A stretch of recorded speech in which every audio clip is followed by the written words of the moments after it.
Alright, hope you guys are all having a good day today. Today's project is to fix the PCV valve in my Acura MDX here. It's 2007, but I think 2007, 2013 is the same procedure. Again, the idea here is that we get this done in about 20 minutes or less. I think this is going to be an easy fix. I'm going to attempt essentially to try and clean the PCV valve, a bit of an experiment to see if that works. Right? Sometimes these PCV valves just get gunked up and they just need to be sprayed out and cleaned out. So I'm going to try that and see what happens. If that doesn't work, of course, I'll replace it, but procedure is the same thing. So let's get started. All right, the first thing, of course, is let's pop the hood. All right, guys, so I've taken the cover off. There it is, very simple procedure. And the location of the PCV valve, again, it's actually quite nice and easy. If you find the dipstick here on the left-hand side of the engine, that's blue. Here, that's the PCV valve. It's just a 10mm socket. Just puts into place and cracks open. You can either use a spanner or a 10mm socket. I'm going to use a socket, and let's see what happens. Alright, guys, I've just cracked it open. I'm going to unscrew it.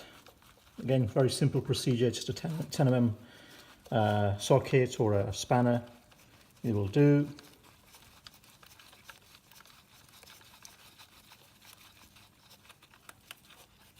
And let's put this aside.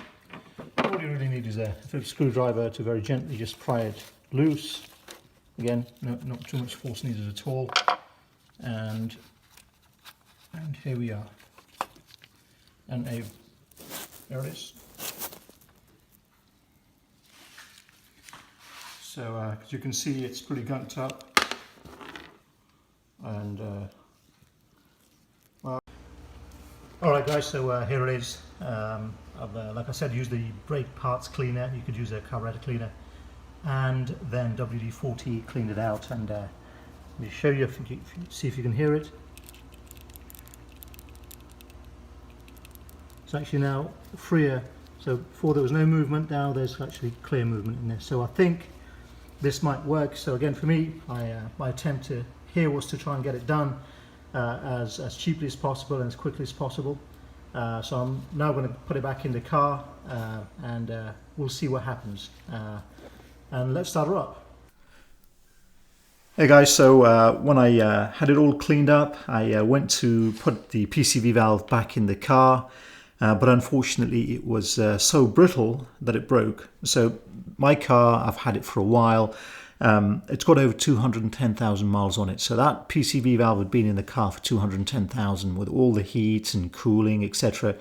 It obviously had become brittle, but I think it looked pretty good. It would have worked by just cleaning it. Nonetheless, mine broke. So I had to go out and buy another one. And again, like I said, it's actually a very simple, straightforward procedure when even if you get a new one, to put it back in as if you go back to the start of the video. You'd be able to simply reverse the process and complete the procedure. Once I installed the new one in there, it's been smooth sailing. I no longer get the burnt oil smell that I used to get sometimes if I drove the car a little hard. And the fuel economy, surprisingly, has improved a little too. So I've seen a noticeable difference in my car, and I would say it's well worth it. So, okay, that's it, guys. Don't forget to please subscribe, like, and turn on your notifications so you know what other videos I'll be putting on, so you would know what they are. Okay, that's it, guys. Thank you.